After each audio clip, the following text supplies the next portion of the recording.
NBA Today, Frank Vogel is officially out as the Lakers head coach. LeBron spoke on that and all things Lakers this morning. Plus, Luka Doncic was injured yesterday, so what's his status as the first round approaches? And when is Steph going to be back for Golden State? And speaking of injured stars, might Ben Simmons be back for the Nets first round? That's if they make it out of the play-in at all. NBA Today starts right now.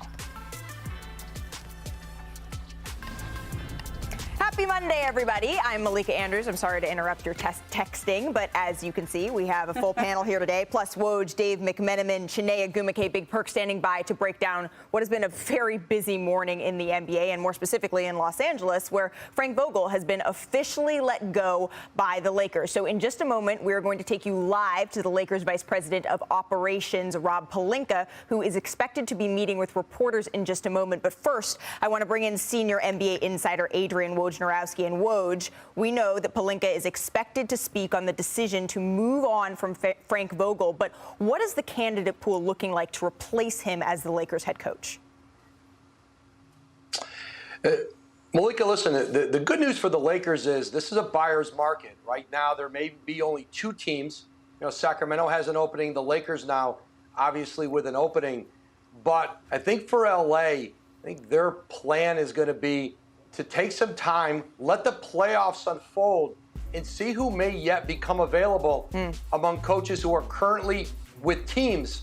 And that includes, you know, the possibility of coaches who might get let go, coaches who get out of the playoffs, and may be available if the Lakers were willing to give compensation. But that's very difficult, especially with teams and coaches who are in better situations than LA right now. There's certainly an assistant coaching pool out there, you know, of some significant candidates, but this is an LA team that is trying to win a championship in this window with LeBron James and Anthony Davis. And LA is going to have to take a very hard look at what they're offering in terms of not just money and years, but assistant coaches' salaries and autonomy. How much voice does the new head coach have and how things run in LA? Is that head coach going to be open to having front office executives in their coaching meetings, which is what has gone on in the Frank Vogel regime? That's certainly a non-starter for a lot of coaches in this league. So I think for LA right now, it is still the Lakers. There's still an aura about that job, but there's still a reality that the Lakers have to be willing, I think, as an organization to give more autonomy to the next head coach. And that's also going to include years and money, things they didn't offer the last time this job was open. Absolutely. Woj, please don't go too far because I do want to break down what we're about to hear from Rob Pelinka. Let's go to him live now. I had a chance to get with Frank Vogel upstairs in the meeting, and just want to thank him for 3 really strong years as the head of our basketball coaching department. We expressed gratitude for the 3 years of being able to work together with a capacity of trust and collective mindset and collaboration. And just let them know that it was a point in the Lakers history where we felt like it was time for a change in our leadership voice. And those are difficult things to do. And but Frank was grateful for the opportunity he had. And we had a conversation about how this is just an inflection point where he goes from being the leader of the Lakers to part of our legacy, and especially our championship legacy. So I would characterize it as a very open and honest meeting, and was thankful for the time with him. And just wanted to start today with expressing our gratitude to him, to his family for their 3 years of service here. Frank's a great man and a great coach, and will go on to do great things. And we're very thankful that we had three seasons with him as a part of everything we do. Hey, Rob, just wanted to see how you saw that in the context of the whole season, and obviously being disappointing in many different ways, and what part of your thought process included that with Frank, and how that fits into what your plans are in the offseason. Listen, this was a disappointing Lakers season at every level, and I think in the face of disappointment, our fans expect more. And that's at every facet. It starts with the front office led by me and our ability to construct the right roster.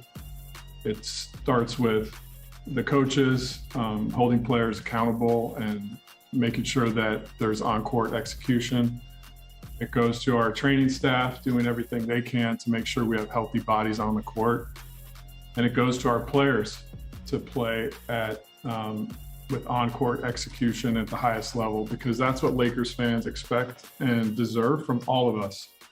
And so I think when you have disappointment, you need to take ownership of that, and you need to vow to make the adjustments to be better. And that's where the work starts today. We have exit interviews with every player, so we'll get a chance to get their thoughts and really reflect on ways that we can be better across the board, because that's what Lakers fans expect here. They expect championship level basketball every season. We know that. And we want to deliver that to our fans. And the work to do that for next season starts now. We've been in this place before. We know what it takes to put in the work to fix it. And that's where our energy and time will be spent over the coming days. Okay. Yeah, Rob, so speaking of the accountability piece, Frank Vogel didn't put together the roster. Frank Vogel couldn't control injuries. Frank Vogel did lead this team to a championship 18 months ago. Why the decision to have him be the first major change in trying to get back to a championship track? Dave, I think today's not going to be a day of like finger pointing or unwinding all the specific reasons. We just felt organizationally at the highest level, it was time for a new voice. And those decisions are made at the very top level in a collaborative way by our basketball operations department, and ultimately with Jeannie and Tim and the leaders of our organization. We just felt like it was time for a new voice. And that's not to say anything against the incredible accomplishments that Frank Vogel's had. He was a great coach here, and he's going to go on to be a great coach somewhere else. We just felt like it was time for a new leader, and that's why we made the decision today that we did. BT. Rob, when you guys go through this process of looking for another coach, what are the characteristics you guys have been looking for, and how much timing will they have? All right, we are going to be hearing more from Rob Pelinka in just a little bit, but Richard, you were having some pretty strong reactions to what you just heard. Tell us about it. Look, we sit up here and we criticize players all the time. We've criticized Ben Simmons, we've criticized James Harden, and a lot of times people in the front office can stay, kind of hidden. If you just look at the words that he said, hey, look, today's not going to be a day for finger pointing. What are you talking about? This is the definition. And credit Dave McMenamin for he's like, hey, wait a second. Frank Vogel didn't make this roster. Frank Vogel just won a championship in 18 months. Like, what is it that you were looking for from this man? And look, everyone deserves a piece of this blame pie, if you will. Every single person. But let's talk about how cowardice it is.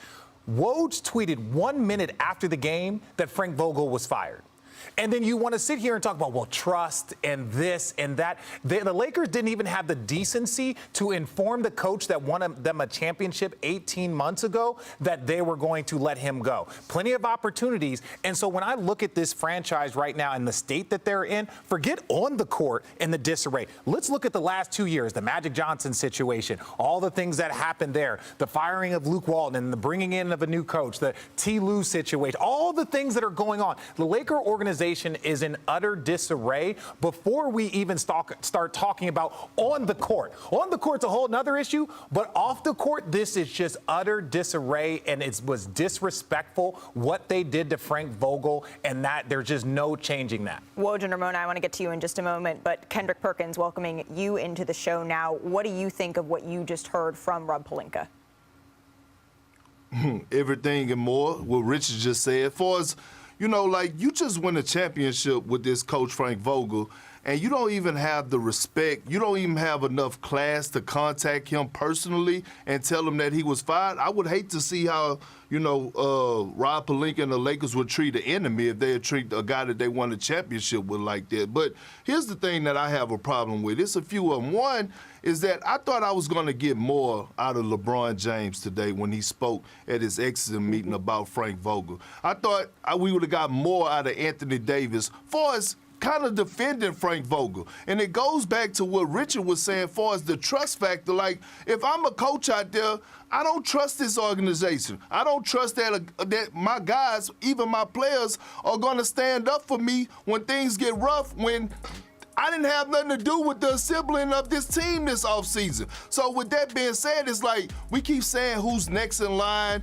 and all this, but what coach can you really bring in to coach this big three if they bring this exact same big three back next year? What coach could you possibly bring in that's going to be able to control those egos besides a coach like maybe Ty Lue or Steve Kerr, Greg Popovich? What, you go pull a 2015 Celtics and trade for him and give us some assets to get this guy in there? Like, I'm just trying to see who is out there on the free agency market that be willing to come in and sit in and deal with this type of nonsense. I just don't see it. Well, as Adrian Wojnarowski pointed out earlier in our show, the likelihood of that happening, especially because they don't really control their first-round pick until 2026, it's not highly likely. But Ramona, one thing that I know you jotted down in all of this is Rob Pelinka did say, well, some of it falls on roster construction. What stuck out from what you've heard this morning? Honestly, that was a really big admission, and I thought it was important for Rob out loud, because I think the Lakers had thought about firing Frank Vogel a couple of times throughout the season. They had a couple of non-competitive games. They'd lose by 30, 35 points, and there was a thought of,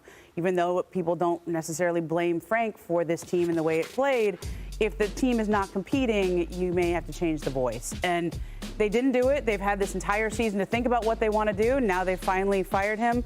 And you still are to this place where, in all of my reporting, I know in Adrian's reporting, I don't see a clear front runner here. I don't see a clear vision for their future. Frank, at least you could say, Frank Vogel's a defensive coach. He has an idea of how he wants his teams to play and how they're constructed. I thought it was important for Rob to say that it falls on all of us, that it's also on the roster construction, because that's taking some accountability, that it wasn't just Frank's fault. He's the fall guy here. He's also the easiest one to change. Okay, he had 1 year left on his deal, and that's the easiest one to change. The roster is harder to change. And I know the Lakers want somebody with head coaching experience. They would like to, but it's going to take some time to find a coach that fits that has a vision for the future, and also, as Woj was pointing out, that would agree to the type of conditions that Frank Vogel also agreed to. Woj, you first reported on this coaching change last night, and it took until today for the Lakers to formally notify Frank of that decision. Can you just shed some light on what sort of happened there behind the scenes? What more can you tell us? Well, as we reported last night, Ramona, that the decision had been made to move on from Frank Vogel, it was a decision that was not made necessarily recently. They've known throughout the season, Ramona said it, they came close at a couple different points early, mid-season to dismissing Frank Vogel at that time, ultimately decided that they would let him finish the season. And I think part of it was, Jason Kidd had left that coaching staff, gone to the Dallas Mavericks. If he had still been in LA, he probably would have been the interim coach at one point. I think he assuredly would have been. But for the Lakers now, listen, they start this search for a new head coach, and they've got to look not just at who the head coach is, but what are they going to pay for assistant coaching salaries? They're not going to necessarily get a Hall of Fame caliber coach. You have to look at this as in the entirety of a staff. Are they going to spend for top-level assistant coaches? They're keeping right now the current staff on. You've got, David Fizdale, certainly former head coach of the league, a high-level assistant coach with this team. But how many of these guys do they keep with a new staff? Typically, a new coach is going to come in and bring, his own guys with him. But part of the appeal of the job is, are you going to pay for assistant coaches? Are you going to get high-level guys? Because it's not just about the head coach, the one individual at the top. This is a league where, as a group, teams are coached. Absolutely. Well, Perk, you got something you want to say, big fella? I want to ask. I want to ask Woj this. Like when we talk about going, like look for the other coaches. See, this is the problem that you have with the Lakers, right? When you talk about going get another head coach, like are the Lakers are going to tell this head coach who his assistants are? Because to me, when you look at a guy like Phil Handy, right? How can you let Phil Handy go when he's the best player development coach in the NBA, like, and his ties with LeBron James, his history that he had with LeBron James. So that's the thing that's so confusing about this whole situation in this whole is that, like, what direction are they really going to go in? Like, you just can't do it. My question is to you, Woj, so what they going to do, like, for us with the assistants? Well, I think you take it on a case-by-case basis, Perk. And, someone like Phil Handy, who has a strong relationship, strong working history with LeBron James in Cleveland, in L.A., if LeBron James and your star players want a coach to stay on the staff, very often he's going to stay. If that assistant wants to be there, the new head coach is going to know that. That's part of taking the Lakers' job. That happens in other places. And listen, the Lakers are not the only organization in basketball who wants to have a voice and who a head coach's staff is. Typically, it's a two-way conversation. The new coach and the front office, they're going to discuss candidates. They're both going to have to agree on them. That's different than having staff dictated to you. And when they hired Frank Vogel, he didn't have leverage. He was out of work. He had been fired in Orlando with a losing record in Orlando, different than his time in Indiana. He didn't come in with the ability to really make demands on the Lakers. Ty Lue and Monty Williams were in a much different place when they interviewed with the Lakers. They both turned the job down. This time, if the Lakers are going to get a high-end coach, someone with stature, he or she's going to have a significant voice in what it looks like, or that coach will simply move on.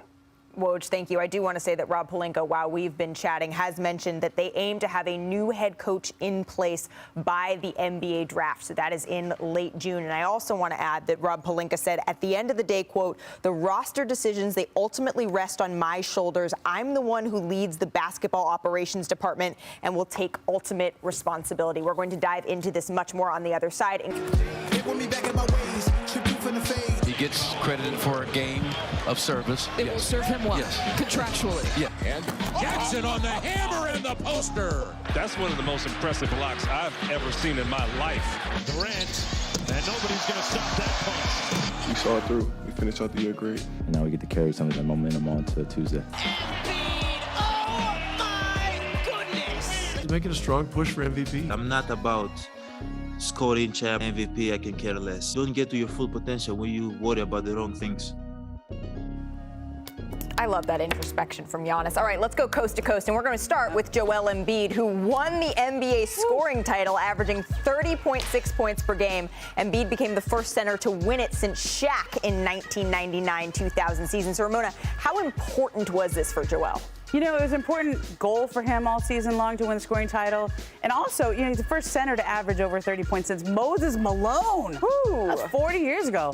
That was really important for him. But, you know, he's already pivoted to focus on the playoffs because he feels like if James Harden, they got a chance. Well, let's stay in Philly because they're going to face the Raptors in the first round of the playoffs. And defensive specialist Matisse Thybulle, who is unvaccinated, will only be able to play in Sixers home games because of vaccination rules in Canada. So he'll be ineligible for games 3 and 4. The Raptors have said they're fully vaccinated. So, Richard, how big of an impact is this going to have? This is huge because one of the Philadelphia 76ers issues is their depth.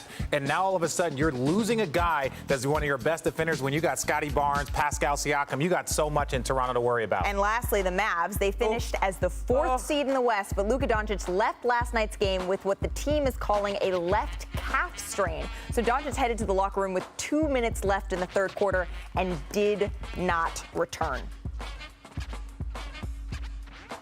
All right, so for more on Luka's injury, I want to welcome back in senior insider Adrian Wojnarowski. So, Woj, game 1 for the Mavs is Saturday when they host the Jazz. What's the likelihood that Luka will be on the court for that one? And Malika, we'll know more today. Our Tim McMahon reported that Doncic is getting an MRI.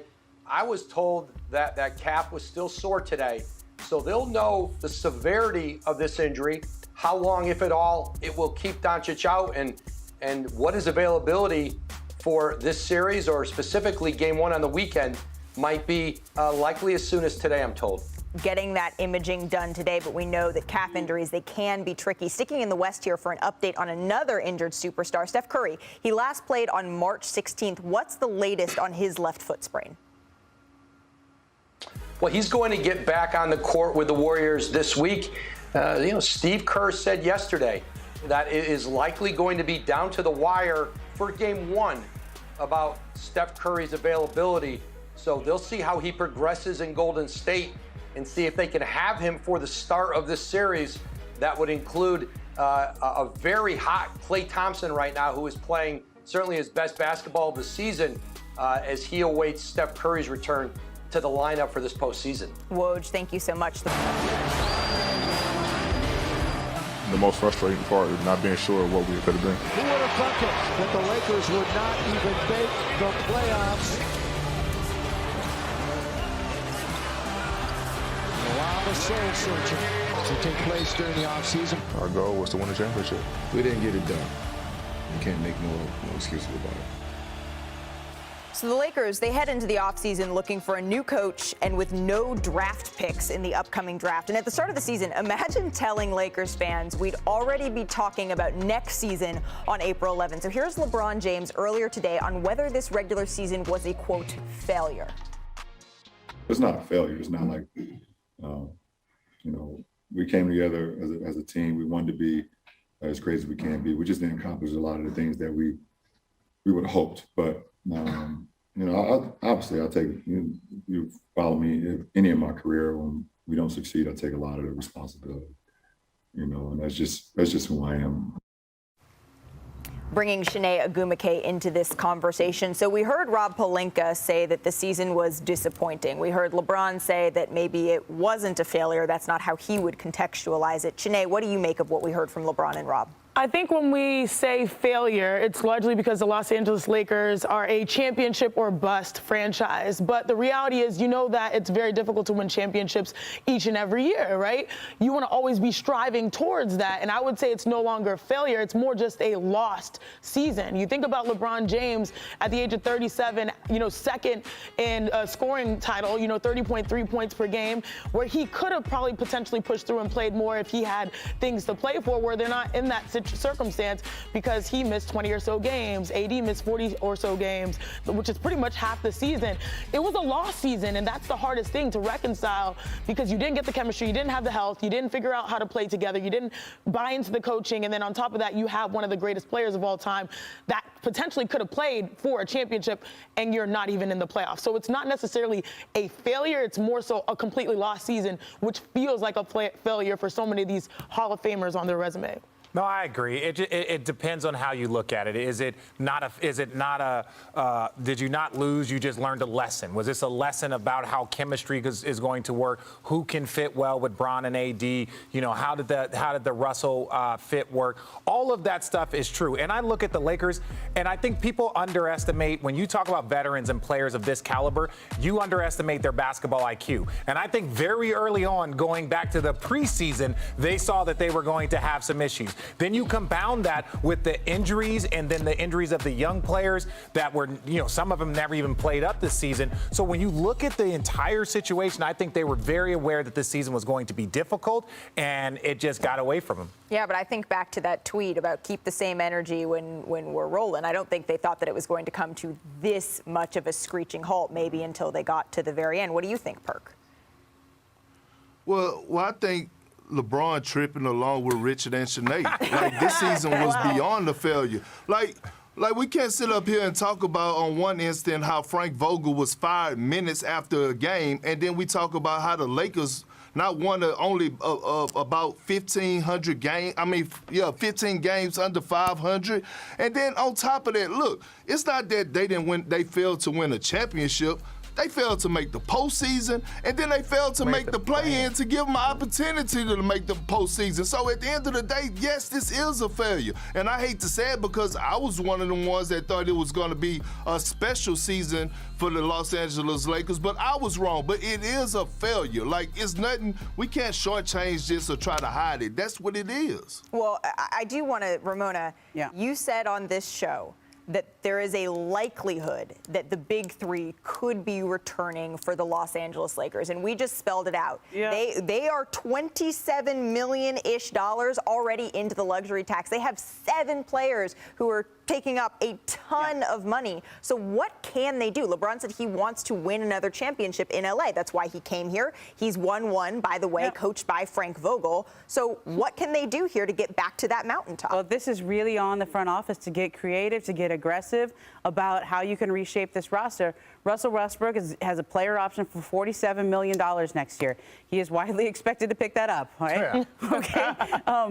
But they did not want to incentivize a trade for Russell Westbrook at the trade deadline by putting in some of the few draft assets that they have. Now, would incentivizing a trade with Taylor Horton-Tucker be enough? Well, that gets pretty expensive because Taylor Horton-Tucker is making $12 million a year. So this is a hard thing to reshape. Russell Westbrook, from what I understand, does not necessarily feel inclined to do a buyout. He is a prideful man that once you do a buyout, you're labeled forever as a guy who did a buyout.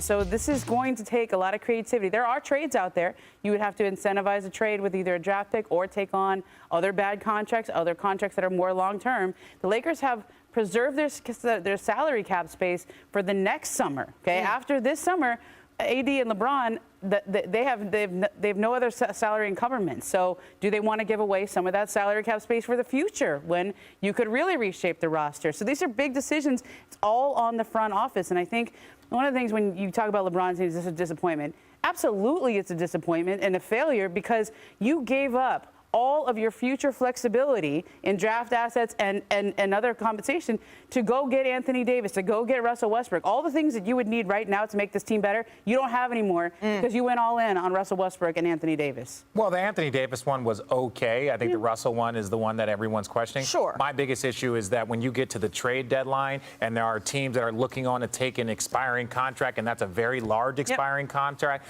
maybe they could get some assets for a team that's like, hey, we want to clear that cap space and we'll take Russell and give you X. So I wouldn't be surprised if Russell was on the roster again next year, but it's not going to be the Lakers smooth. Have the 8th best odds in the upcoming lottery pick, but they don't have that pick. That goes to New Orleans. Right. Absolutely. They would be getting a lottery pick. Yeah, well, we're not done with our Lakers coverage. Our Dave McMenamin is live at the Lakers practice facility, so we will join him in just a little bit. Also still to come on NBA Today, we've got the losing. Let me simplify this. This is how the play-in tournament works, okay? Seeds 7 through 10, they make the play-in. 7 plays 8. 9 plays 10. The winner of the first game becomes a 7 seed, while the loser goes on to play the winner of the second game for the 8th and final spot. Don't worry, we'll be explaining this a whole lot more over the next couple of days. But now on to Brooklyn, where for the first time since joining the Nets, Ben Simmons, he took part in pregame warm-ups at Barclays Center. And according to Woj, there's growing optimism that Simmons could debut sometime in the first round of the Eastern Conference playoffs, even if it's limited to like 10 or 15 minutes per game. That's what sources told our Adrian Wojnarowski over the weekend. But with more on Ben Simmons, we're now joined by Ramona Shelburne. And Ramona, take us behind the curtain. What is going on with Ben Simmons? What should we expect from him? Well, he's ramping up, okay? And the last time he was ramping up, that's when he had a setback with the back. So everybody is being very careful right now to put expectations on this. But if he continues to ramp up, the big question was mentally, this is a tough stage to make this debut for when you haven't played in 10 months with the issues that he had with free throw shooting. But what the Nets and people close to him are saying is all they need him to do is play a role, play defense, be a point guard there, run the offense, get out in transition. The shooting issues that he's had, they're going to be there they're always going to follow him, right? There's always going to be questions about that. If he can just play that role that they need, even if it's 10, 15 minutes a game, whatever they can give him, that would be great for him. And everybody wants to see him back out there just to turn the page. Right. Because the last time we saw him was in the playoffs. Absolutely. And it didn't go well. So if he gets any experience on the court, turning the page is important for him. So that's what they're telling him. let's see if he can get through the ramp up. Absolutely, because as you mentioned last time, that's where he hit some issues. But the Nets, I'm sure, even if they can just get him back a little bit, that would help defensively. Ramona Shelburne, thank you so much. Still to come on NBA Today, it was a regular season for the ages. The Diamond Anniversary, it featured so many amazing moments, including this big night by Steph Curry. Why this past season was truly special. That's next. You know, we came together as a team. We wanted to be as great as we can be. We just didn't accomplish a lot of the things that we would have hoped. But you know, obviously, I'll take you follow me. If any of my career, when we don't succeed, I take a lot of the responsibility. You know, and that's just who I am. And so, wish I could have been a lot better. You know, leading this franchise this year. I wish I could have been in uniform a lot more than I was. I think I gave 56 games, I believe it was, and that wasn't enjoyable at all. You know, sitting on the sideline and knowing that you can make a difference and not being able to do it. So, you know, hopefully I could be a lot better with that next year. Brett? Where do you think this roster needs the most improvement? Offense, defense, getting younger? All three. I think, you know, all three facets you talk about, like football analogies, offense, defense, special teams. So we got to be, I think, offensively, we showed the huge pickup after the All-Star break, offensively, how we can be. But we also showed a huge drop-off in defense. So there has to be a median of like, okay, yes, we want to get on the score. You know, we want to be on attack mode. You want to push the pace. You want to push the tempo. But also, you can't be giving up 129, 130 points every damn game either and expect to win. There's just too many great basketball players and too many great teams. You got to be able to hold your head on the defensive side. I mean, at some point, you're going to look at the teams that's going to compete in the postseason this year right now. And a lot of the best teams are going to be, they're going to score, but they're going to defend. You know, look at Milwaukee, you don't see Miami, you don't see Phoenix. You know, Golden State, they're going to lock in defensively. And that's just to name a few. There's some other, you know, good defensive teams too. But, you know, and they're going to score too. But you got to be able to defend. You got to know, like, okay, the last 6 minutes of the game, you know, 7 minutes of the game when it becomes like gut-wrenching, you got to know the lineup that you can put out there that can do both. You know, and that was, you know, a big part of our problems this year. We couldn't finish games because we just had so many different closing lineups. There was just so many, you know, moving parts that was very challenging for us. But I think all three, offense, defense, getting younger, is definitely, you know, be good for our team. Jim, you're the only one in the room that didn't get a question. Yes. Yep. LeBron, you're used to a certain level of performance on the field, a certain expectation. How taxing was it on you, not only physically, but emotionally, going through the highs and lows as you did this year? Yeah, I think more emotionally, it was taxing. I think physically, I trained myself throughout the summertime to be able to do and endure anything physically. You know, but I think emotionally, just, you know, it was very taxing on me and the team and every individual playing in our locker room, our coaching staff, and things of that nature, on just trying to figure out how and why are we in this predicament, or are we in that position. You know, we definitely went out on the floor and tried to figure it out and tried to help each other and hold each other accountable. It seemed like every time we would take like a step forward, you know, we would take, you know, 3 or 4 back.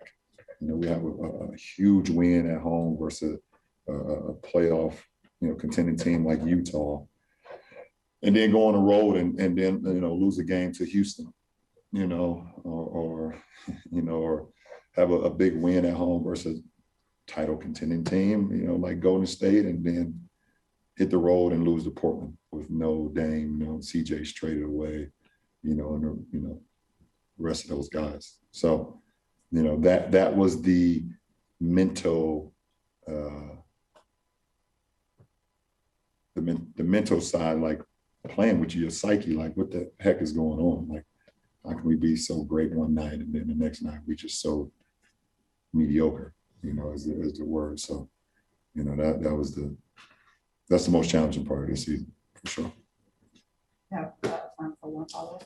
Yeah, man, I got 9 minutes left. They got me, ain't gonna get me again, so I'll ask a couple questions. LeBron, you had an MRI on Friday, as I understand it.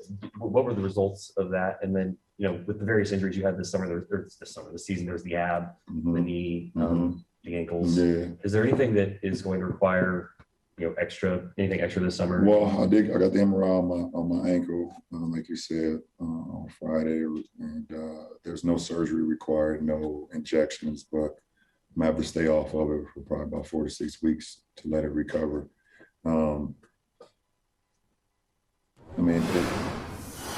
If we were the team that I would hoped and wish we were, I shouldn't have played in that New Orleans game after the injury. I kind of made it worse, but